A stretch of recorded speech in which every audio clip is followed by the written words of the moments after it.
बाबा, आप रुक जाइए, मौसम बहुत ज्यादा खराब है।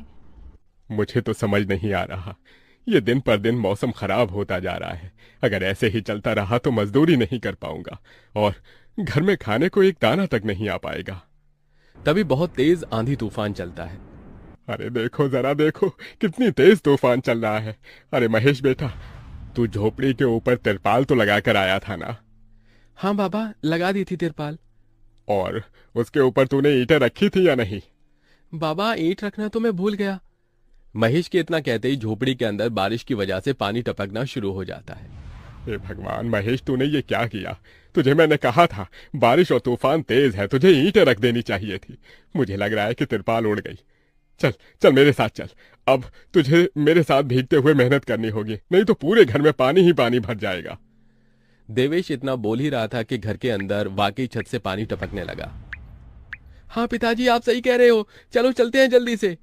दोनों बाप बेटा बारिश में बाहर निकलते हैं और झोपड़ी की छत पर तिरपाल को सही से लगाना शुरू कर देते हैं। अरे बेटा, ईंट को अच्छे से रखना, कहीं ईंट गिर न जाए। ठीक है पिताजी, सही सही रखूंगा। महेश इतना कहकर अच्छे से ईंट से तिरपाल को दबाने लगता है, जिससे छत ढक जाती है और झोपड़ी में पानी टपकना बंद हो जाता है। लेकिन इसी के चलते हुए बेचारे दोनों के दोनों बहुत बुरी तरह भीग जाते हैं। अरे चलो बेटा, बहुत ठंड हो रही है, बाहर घर में चलते हैं। चलो, बरसात में मौसम बिल्कुल ठंडा हो गया है। हाँ पिताजी, आपने बिल्कुल सही कहा, चलिए। जब दोनों बाप बेटा घर के अंदर आ जाते हैं तो मेघा उन्हें सूखा कपड़ा देती है और अपना शरीर पोंछने के लिए कहती है। आप लोग अपना शरीर पोंछ लो और सूखे कपड़े पहन लो, नहीं तो ठंड लग सकती है। मेघा के दिए हुए कपड़े दोनों पहन लेते हैं। तभी बीमार शकुंतला बिस्तर पर पड़ी हुई मेघा से कहती है। अरे बेटी, तूने खाने के लिए कुछ बनाया नहीं? माँ, मैं बारिश के रुकने का इंतजार कर रही हूँ। घर के अंदर खाना कैसे बनाऊंगी? सारे में धुआं ही धुआं हो जाएगा। मेरी दवाई का समय हो गया है और मुझे भूख भी लग रही है। ठीक है माँ, मैं कुछ करती हूँ।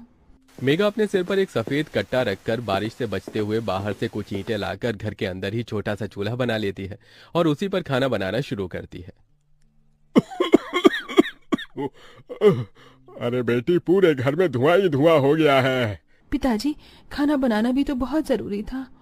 मेघा जैसे तैसे करके जल्दी जल्दी खाना बना लेती है। वो खाने में नमक मिर्च वाले चावल ही बना पाती है।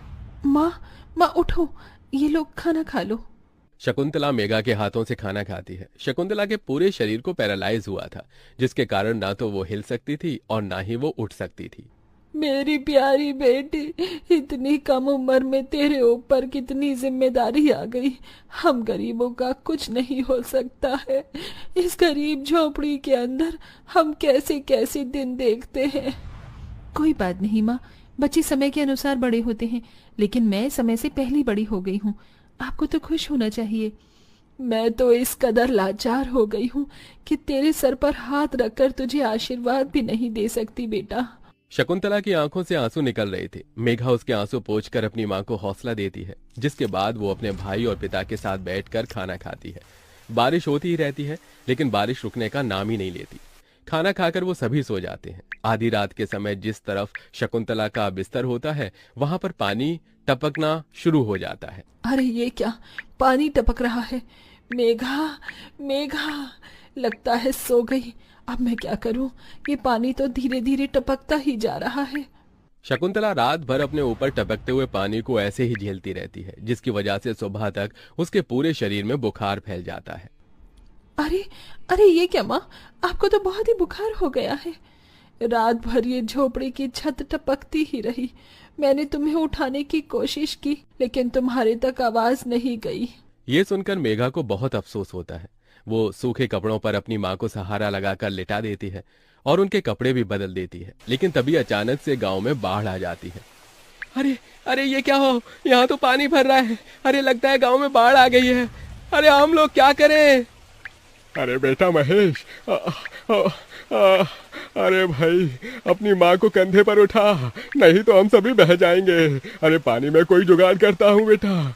देवेश फौरन घर के बाहर जाता है। जहां वो आसपास देखता है, उसे एक रेडी दिखाई देती है। देवेश उसे लेकर आता है, जिस पर शकुंतला को लिटा देता है। अरे चारों तरफ पानी ही पानी हो रहा है, हमें अब यहाँ से जाना होगा, नहीं तो पानी में हम डूब जाएंगे। तभी अचानक से उनकी झोपड़ी पानी में डूबकर बह जाती है। हमारी